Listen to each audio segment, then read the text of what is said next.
All right, so today we're taking a deep dive into the metaverse. And let me tell you, you've given us some really incredible sources to work with for this one. Yeah, it seems like everyone's talking about the metaverse these days, but sometimes it's tough to figure out what's real and what's, well, hype. Yeah, for sure. And that's exactly why we're here, right? To sort of cut through all that. And your sources actually, paint a really fascinating picture of where the metaverse is in 2025, like what it actually means for us. Like day to day, we're talking about virtual offices, digital concerts you can go to right from your couch, even schools where like learning is totally hands-on. It's not just science fiction anymore. It really is amazing how fast this technology has become like mainstream. Yeah. One of your articles even mentions that the metaverse is on track to be a multi-trillion dollar industry by 2025. Like companies like Meta, Apple, Microsoft, they're all in investing a ton. Right. It makes sense though, doesn't it? Because Yeah. they've created these affordable VR and AR devices. Like Yeah. anyone can use them now. And that's opened the door, I guess, for a much wider audience. Yeah, exactly. It's like, remember when smartphones like suddenly became accessible to everyone and then bam, everything changed. Yeah, yeah, totally.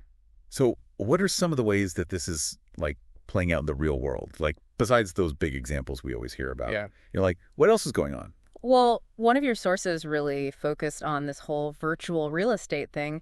Apparently, there are now like entire digital marketplaces you can buy and sell virtual land. What? Yeah, build virtual homes, even speculate on the value of your digital holdings. Wait, so hold on. People are spending like real money on virtual land. Yeah, some people are even like making a living flipping virtual properties. That's wild. What's driving that? Like, why are people so into this? It's a bunch of different factors, actually. I think for some people, it's about like creating a unique online identity or expressing themselves creatively.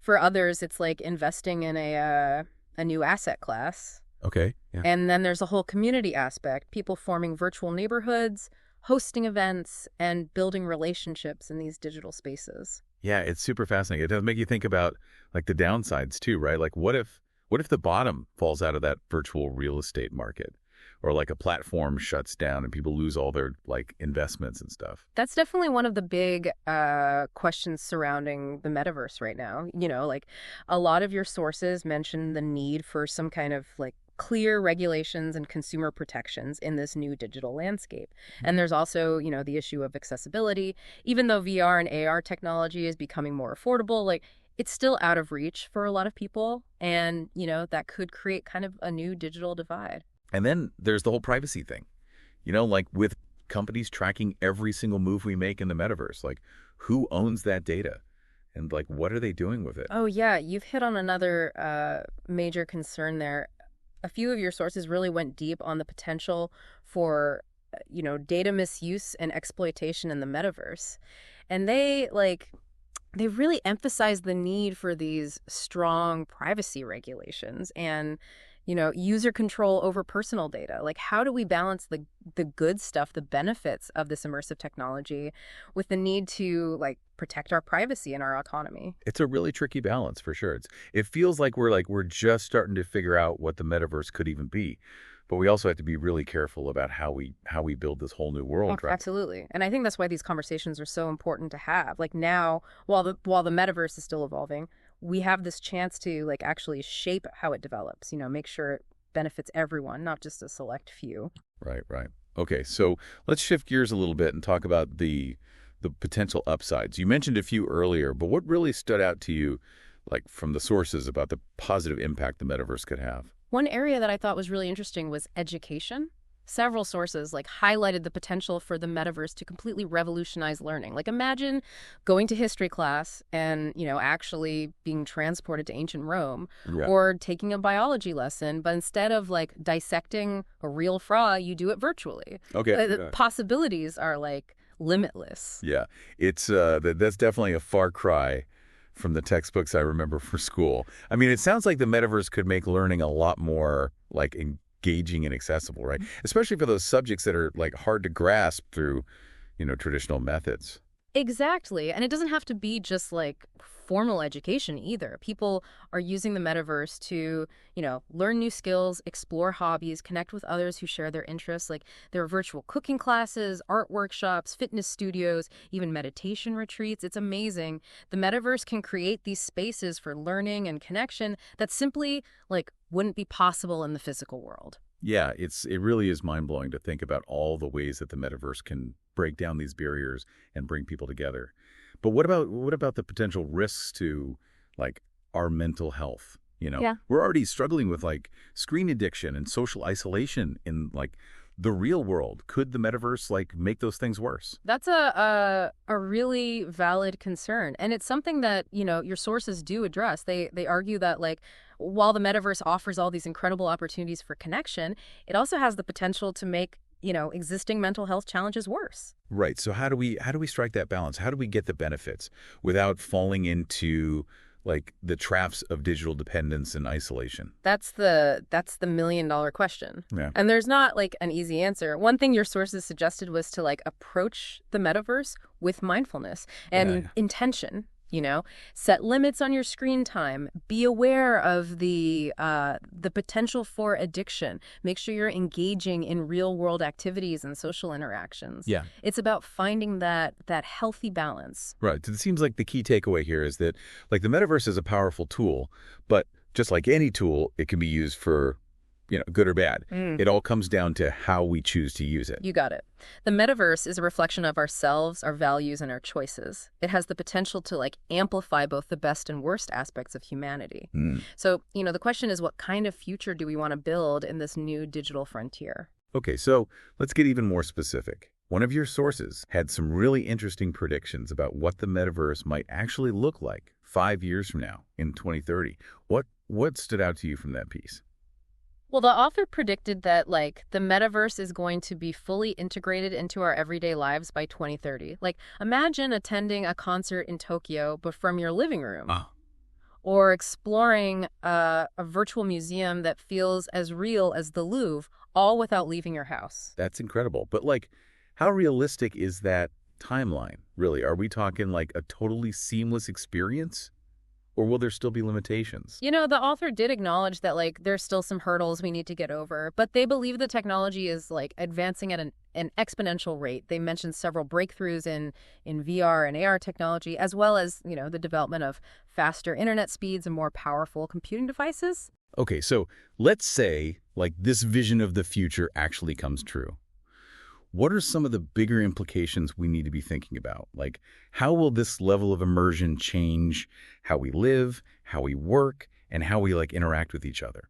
That's a question your sources really grappled with, actually, in depth. They highlighted the potential impact on our sense of, identity and belonging. Like, if we can be anyone or anything we want in the metaverse, what does that mean for our real world selves? Yeah. How do we navigate these, multiple identities and realities? It's almost like we're about to enter this new era of like human evolution where the lines between physical and digital, real and virtual, they all become like increasingly blurred. Yeah, and that's where, ethical considerations become super important. Several of your sources argued that we really need to establish some clear ethical guidelines for the metaverse, similar to the ones that we have for, the real world. They called for more transparency from these tech companies, robust privacy protections, and a real focus on creating like inclusive and equitable digital spaces. It feels like we're at this really critical point.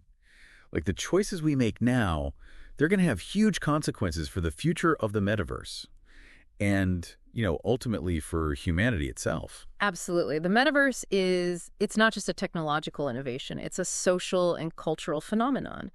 And it's going to fundamentally reshape how we live, how we work, and how we relate to one another. It's up to all of us to make sure this transformation is a positive one. Okay, so we've covered a lot of ground here in this first segment, from the like current state of the metaverse to the possible upsides, the ethical things we got to think about, and even like a peek into the future. Yeah. But before we move on, I got to ask you, what's the one thing that really stood out to you from all these sources? Like, what's the key takeaway that you think our listeners should like really keep in mind as we continue this deep dive? What really struck me was the emphasis on individual agency.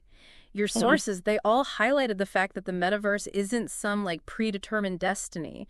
We have the power to shape how it develops and make sure it reflects our values and our aspirations. I love that. It's so empowering. So it's not just about like passively, consuming this technology. It's about actively participating in its creation and how it evolves. Exactly. And that's what makes this such an exciting and important time to be, engaging with the metaverse. We're not just passengers on this ride.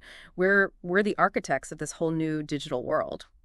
All right, let's take a quick break. When we get back, we're going to dive into some real-world examples of, how people are actually using the metaverse every single day, from virtual offices and classrooms to digital marketplaces and social spaces. Stick around. Definitely. Welcome back. It's amazing to think about how this concept that used to be so futuristic is now like part of our everyday lives.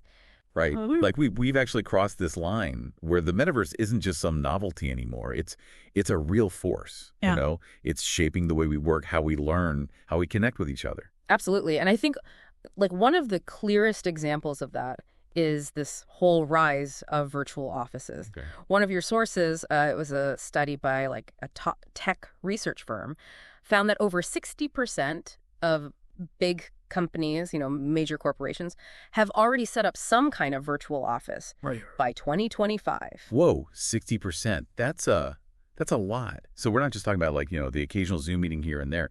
This is like a fundamental shift in how work gets done. Mm-hmm. So what are some of the big advantages companies are seeing with these virtual offices? Well, the source pointed out a few key benefits. First, there's the obvious cost savings, right? Like you need less physical office space, travel expenses go down, stuff like that.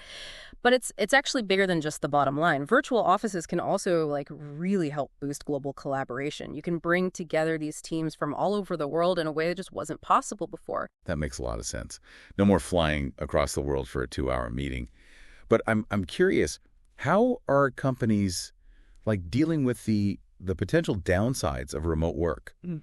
Like people feeling isolated or having trouble keeping that team spirit going. That's a really good question. And your sources actually, they address that directly. A lot of companies are building features into their virtual offices that specifically like promote social interaction and team building. So think virtual coffee breaks, shared online spaces where people can just chat casually, even team building activities that are, designed just for the metaverse. So it's not just about like copying the physical office in a digital space. It's about building this totally unique virtual environment that actually fits the needs of remote teams. Exactly. And some companies are taking it even further. They're using the metaverse to create these immersive training simulations and onboarding experiences that are, both really engaging and effective. That's pretty cool. Okay, so let's switch gears again and talk about education for a bit. You mentioned earlier how the metaverse could completely change learning, right? Mm-hmm. Are there any real examples of like schools or universities that are actually using this technology? Oh, for sure. One of your sources profiled this like super innovative online university. They've built their entire curriculum around the metaverse. Really? Yeah. Students go to virtual classes, they interact with professors and classmates in real time. They even like do experiments and research projects in these immersive virtual labs. It's wild. Hold on. So students can like Yeah. actually dissect a frog in virtual reality. Right. No formaldehyde. Where do I sign up? Well, I mean, there's definitely a fun like novelty factor to it, but Yeah. I think, the more important thing is that this kind of immersive learning, it lets students, really engage with these complex concepts in a way that's both stimulating and memorable. It also opens up opportunities for students who might not have access to, traditional labs or equipment. That's incredible. It makes you wonder what other fields could be like revolutionized by this kind of immersive learning, right? Like medicine, Mm-hmm. engineering. The possibilities seem endless. You're totally right. I mean, the potential applications are huge. One of your sources even talked about these virtual museums. Like you can walk through ancient ruins, examine artifacts up close, even interact with historical figures through augmented reality. Like, now that is just good. Like stepping right into a history book. Yeah. It makes learning so much more like real, so much more engaging. And it's not just about formal education. The metaverse is also changing how we learn new skills and pursue our hobbies. Like, what kind of things are we talking about here? Well, one of your sources really dove into this whole world of virtual cooking classes. Imagine, learning to make sushi from a world-renowned chef, all from your own kitchen with personalized guidance and feedback. Or taking a virtual art class where you can experiment with all these different techniques and mediums, but, without the mess and the expense of real-world supplies. It's amazing how the metaverse can bring those experiences to people who might not have had access to them before, right? Yeah. Whether it's because of where they live or the cost or even physical limitations. Exactly. And it's not just about, learning practical skills either. The metaverse is a space for personal growth and exploration too. There are virtual meditation retreats, yoga studios, even therapy groups. It's creating all these new ways for people to discover themselves and improve their well-being. It really does seem like the metaverse is blurring those lines between the physical and digital worlds in ways we could never have imagined just a few years ago. Yeah. But it's also raising some important questions, right? How do we protect ourselves from scams and fraud in the metaverse, or make sure that these digital spaces are inclusive and fair for everyone? Those are really crucial questions. And thankfully, your sources, they do explore some potential solutions. For example, there are now companies that specialize in metaverse security. They're developing tools and protocols to, protect users from scams and identity theft. And platforms are putting in place community guidelines and moderation policies to try and combat harassment and discrimination. Okay, that's good to hear that those issues are being addressed proactively. But I'm curious, what role can everyday users like us play in shaping a more ethical and inclusive metaverse? Is it just up to the tech companies to set the standards, or can we actually make a difference through the choices we make and the things we do? That's a great point, and one that your sources really emphasize over and over. They argue that we all have this responsibility to be informed and engaged citizens of the metaverse. Okay, so what does that look like in practice? Well, for starters, we can support those companies and organizations that are putting ethical considerations first, privacy, accessibility, inclusivity. We can choose to spend our time and our money on platforms that actually align with, our values. So kind of vote with our wallets and our attention. Exactly. I mean, consumer demand is a powerful thing. If enough people demand ethical practices, companies, they have to listen. That's really empowering. It reminds me of that quote, "Be the change you want to see in the world." It applies just as much to the digital world as it does to the physical one. Totally. And beyond just, our consumer choices, we can also use our voices to advocate for positive change. We can speak out against unethical practices, support organizations that are, trying to make the metaverse more inclusive, and even get involved in developing those community guidelines and policies ourselves. It's exciting to think that we're not just passively consuming this technology, we're active participants in creating it and how it evolves. But it's also a big responsibility. How do we even stay informed and engaged without getting totally overwhelmed by, how massive and complex the metaverse is? It's definitely a challenge for sure. One suggestion from your sources was to focus on those areas of the metaverse that really speak to you personally. The things that resonate with you. Okay, so if I'm passionate about education, I could really dive deep into how the metaverse is changing learning.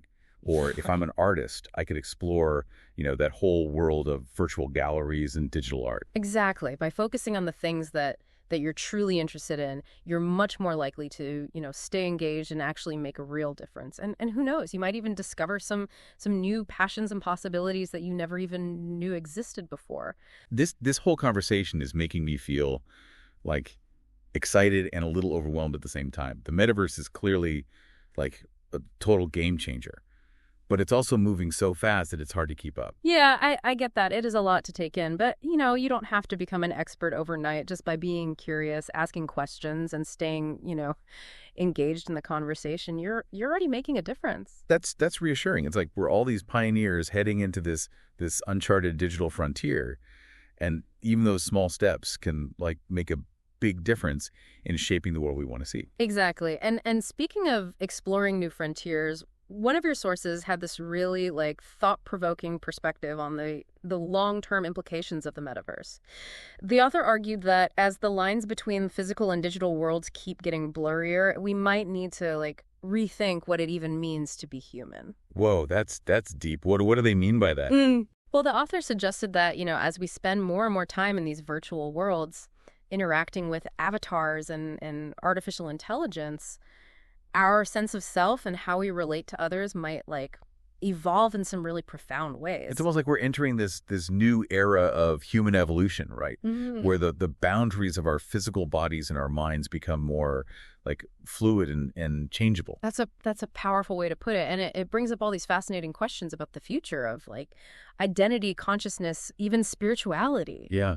It makes you wonder, are we on the verge of this like technological singularity where humans and machines like merge into some new form of being? Or is this just another step in, our ongoing evolution as a species, like as we adapt to these new environments and technologies? Those are questions that philosophers and scientists are going to be wrestling with for generations to come. But one thing's for sure, the metaverse is pushing us to confront some of the most like fundamental questions about what it means to be human. Okay, I need a minute to process all this.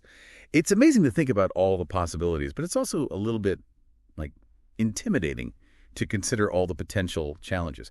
So as we head into the last part of our deep dive, what are some like key takeaways for our listeners to think about as they continue their own exploration of the metaverse? I think the most important takeaway is that the metaverse isn't a spectator sport. It's a participatory experience. It invites us to be co-creators of this new digital world. Okay, got it. So stay curious, stay engaged, and don't be afraid to like make your voice heard. Exactly. And remember, the metaverse is still really early in its development, which means we have this incredible opportunity to shape what it becomes. Let's work together to create a metaverse that's ethical, that's inclusive, and truly transformative for everyone. Well said. And on that note, we'll take another short break. When we come back, we'll wrap up our deep dive with some final thoughts and insights that'll leave you thinking about the possibilities of the metaverse long after the episode is over. Okay, so we're back, ready to wrap things up, our deep dive into the metaverse. We talk about it a lot, the practical stuff, the potential risks, all the ethical considerations, even like the philosophical side of blurring those lines between the physical world and the digital one. Yeah, it's been quite a journey, hasn't it? I think one of the biggest things we've learned is that the metaverse isn't just, another tech innovation. It's a cultural shift. It's going to change like fundamentally how we live, how we work, learn, connect with each other. Yeah. In some really big ways. Yeah, totally. It's like we're standing at the edge of this brand new frontier. Yeah. And the possibilities, they just seem endless. But it's a little bit intimidating, right? Yeah. Like, how do we even begin to understand something this big, this transformative? Well, one of your sources made this really interesting comparison. They said the metaverse is kind of like the internet was, way back in the early days. Back then, people were like skeptical. They didn't really know what to make of this weird new technology. But the people who embraced it early on, who were willing to like experiment and explore, those were the ones who really ended up shaping how it evolved. Right. That makes sense. It's easy to get caught up in like the hype or the fear of anything new, but in the end, it's the people who actually use it, who create, who innovate. They're the ones who decide what impact it has on society. Exactly. And that's why it's so crucial to approach the metaverse with like a sense of curiosity and a real willingness to learn. Don't be afraid to experiment, try new things, ask questions. The more you actually engage with the metaverse, the better prepared you'll be to like navigate it and contribute to it developing in a good way. So it's not just about like passively consuming it. Right. It's about actively participating, being a co-creator of this whole new digital world. Exactly. And that brings us back to something we talked about a bit earlier, the importance of, individual agency. The metaverse isn't like this predetermined path. We get to shape how it evolves, make sure it actually reflects, what we value, what we hope for. I really like that. It's empowering, right? So it's not just about like sitting back and taking it all in. It's about being a part of it, helping to create it. Yeah, exactly. So what are some concrete steps we can take, to actually make a positive impact on the metaverse? Yeah, good question. Well, one thing your sources suggested was like start by figuring out what parts of the metaverse really speak to you personally. Mhm. What are you passionate about? What are you curious about? What kind of like mark do you want to leave on the world? Okay, so if I'm really into education, I could really dig into how the metaverse is changing how we learn. Or if I'm like an artist, I could explore all those virtual galleries and digital art. Exactly. The more you focus on the things that genuinely interest you, the more likely you are to stay engaged and really make a real difference. That's a great place to start. What else can we do? Another suggestion was to, support those companies and organizations that are actually putting ethics first when it comes to the metaverse. Look for platforms and services that are, really committed to privacy, to accessibility, to inclusivity. So like vote with our wallets and where we focus our attention. Yeah, exactly. What consumers want can be a huge force for change. And don't be afraid to speak up, to advocate for the kind of metaverse that you want to see. Okay, so we've got to stay curious, focus on what we're passionate about, support those ethical companies, and speak up for positive change. That feels like a pretty good plan. But before we wrap up completely, I have one last question for you. If you could leave our listeners with just one thing to think about, one piece of advice, what would it be? I think the most important thing to remember is that the metaverse it's a reflection of us. It's like this blank canvas. And on that canvas, we can project our hopes, our fears, our creativity, our values. So the question is, what kind of world do we want to build? That's really powerful. It's not just about the technology itself, right? It's about how we use it, the kind of society we create in this whole new digital space. Yeah. The metaverse it's an invitation to reimagine what's possible, to push those boundaries of human experience, and to create a world that reflects the very best of who we are. That's a great way to put it. This has been an amazing deep dive. We've explored the potential of the metaverse, the challenges and the power we have to shape its future. It's been a pleasure exploring all this with you. And to all of you listening, we hope this deep dive has sparked your curiosity and maybe inspired you to really engage with the metaverse, to be a part of it. The future it's happening right now, and it's up to all of us to make it a future worth living in, both in the physical world and in these digital worlds that we're creating. Thanks for joining us on this journey, and keep exploring.